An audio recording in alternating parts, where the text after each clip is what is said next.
हिंदू शास्त्रों में गोपाष्टमी पर्व का बड़ा ही विशेष महत्व बताया गया है। इस दिन गौ माता की विधि विधान से पूजा अर्चना की जाती है। गौ माता में 33 कोटि देवी देवताओं का वास माना गया है। वहीं यह पर्व हर साल कार्तिक मास के शुक्ल पक्ष की अष्टमी तिथि को मनाया जाता है। शुभ गोपाष्टमी के दिन लोग गायों के प्रति कृतज्ञता और सम्मान दर्शाते हैं।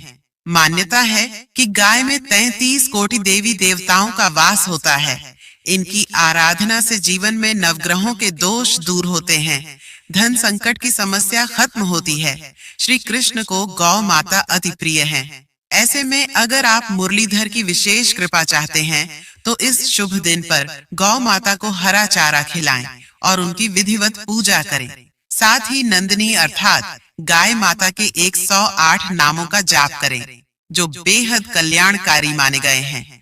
जो भक्त ऐसा करते हैं उनके घर पर बरकत हमेशा बनी रहती है। गोपाष्टमी के दिन गायों को अच्छे से स्नान कराकर उन्हें सजाया जाता है। गाय के सिर पर तिलक किया जाता है और उन्हें विशेष आहार अर्थात घी, गुड़, हरी घास दिया जाता है। इस दिन गायों के मालिकों द्वारा उनका सम्मान बढ़ाया जाता है और उनका आशीर्वाद प्राप्त करने के लिए उन्हें अच्छे आहार व वस्त्र भेंट किए जाते हैं। भगवान श्री कृष्ण को जिस प्रकार से कार्तिक का महीना प्रिय है, उसी प्रकार से गौ माता भी सबसे अधिक प्रिय है। तो आज के दिन गोपा अष्टमी की कथा को सुनने से अनंत गुना फलों की प्राप्ति होती है तथा मनुष्यों के सभी संकट और पाप कट जाते हैं। तो आप सभी लोग बड़ी ही श्रद्धा भक्ति और प्रसन्न चित्त मन से भगवान श्री कृष्ण की गोपा अष्टमी की कथाओं को अवश्य सुनिएगा। प्रिय भक्त गणों को माता की इस कथा को आप पूरा सुनिएगा। आधा अधूरा बीच में बिल्कुल भी मत छोड़िएगा।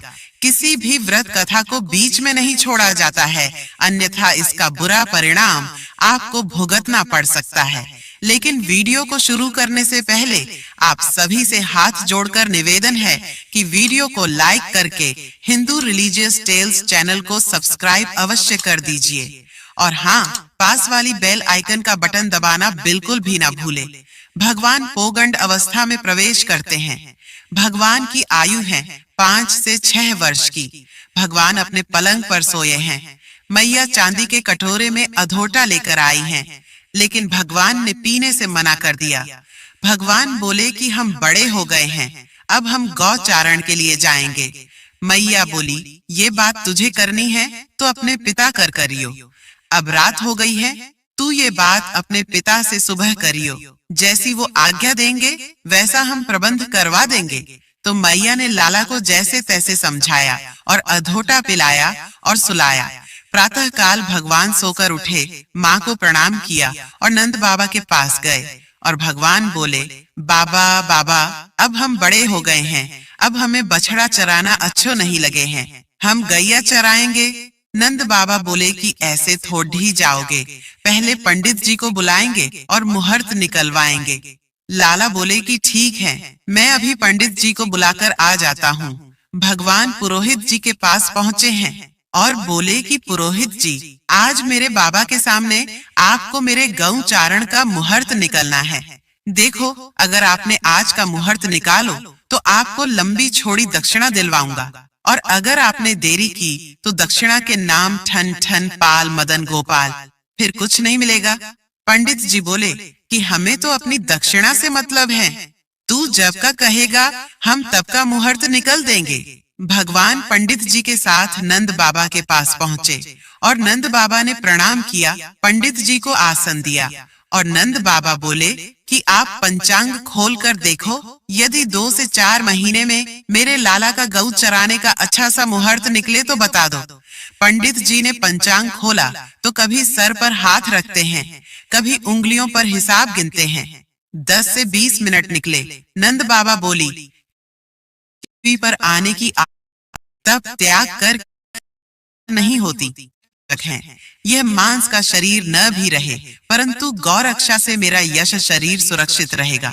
संसार यही कहेगा कि गौ माता की रक्षा के लिए एक सूर्य वंश के राजा ने प्राण की आहुति दे दी। एक चक्रवर्ती सम्राट के प्राणों से भी अधिक मूल्यवान एक गाय है। सिंह ने कहा, अगर आप अपना शरीर मेरा आहार बनाना ही चाहते हैं तो ठीक है।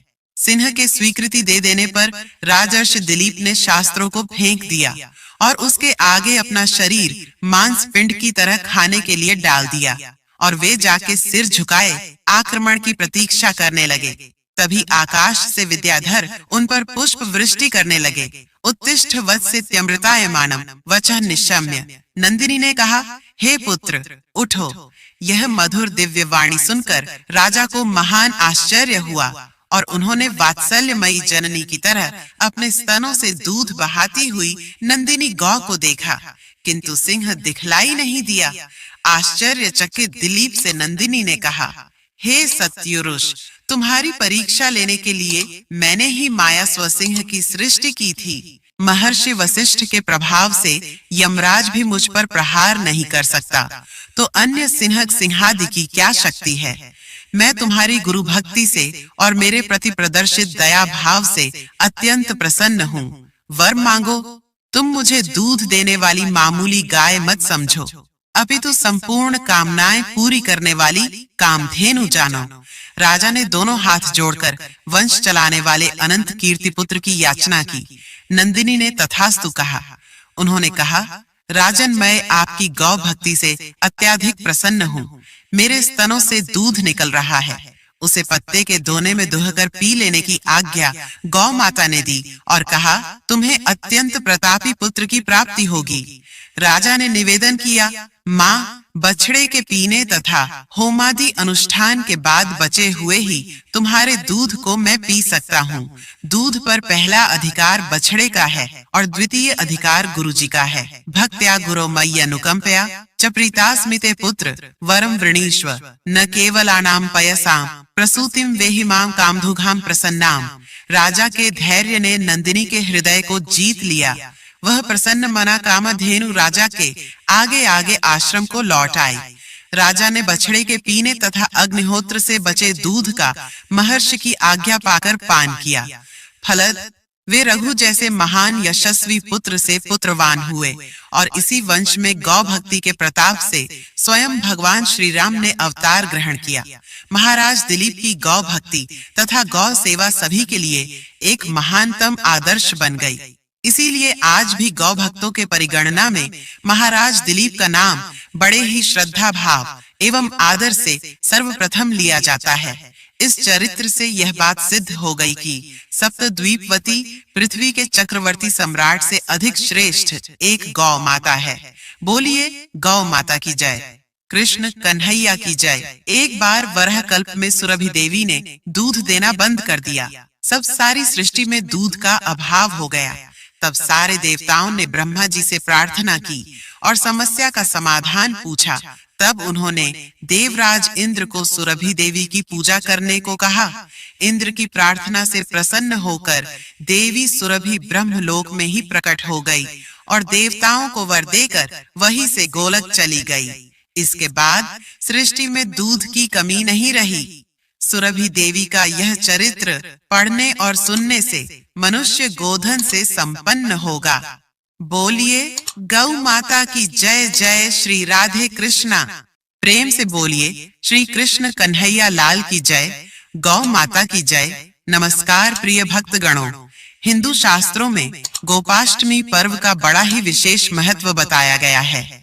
इस दिन गौ माता की विधि विधान से पूजा अर्चना की जाती है। गौ माता में 33 कोटि देवी देवताओं का वास माना गया है।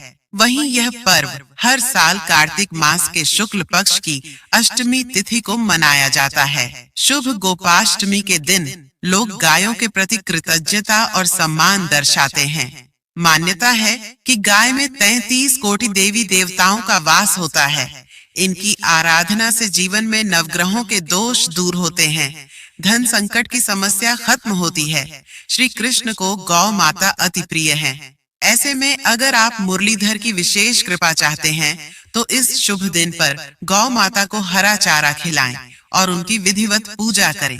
साथ ही नंदिनी अर्थात गाय माता के 108 नामों का जाप करें जो बेहद कल्याणकारी माने गए हैं। जो भक्त ऐसा करते हैं उनके घर पर बरकत हमेशा बनी रहती है। गोपाष्टमी के दिन गायों को अच्छे से स्नान कराकर उन्हें सजाया जाता है। गाय के सिर पर तिलक किया जाता है और उन्हें विशेष आहार अर्थात घी, गुड़, हरी घास दिया जाता है। इस दिन गायों के मालिकों द्वारा उनका सम्मान बढ़ाया जाता है और उनका आशीर्वाद प्राप्त करने के लिए उन्हें अच्छे आहार व वस्त्र भेंट किए जाते हैं। भगवान श्री कृष्ण को जिस प्रकार से कार्तिक का महीना प्रिय है, उसी प्रकार से गौ माता भी सबसे अधिक प्रिय है। तो आज के दिन गोपा अष्टमी की कथा को सुनने से अनंत गुना फलों की प्राप्ति होती है तथा मनुष्यों के सभी संकट और पाप कट जाते हैं।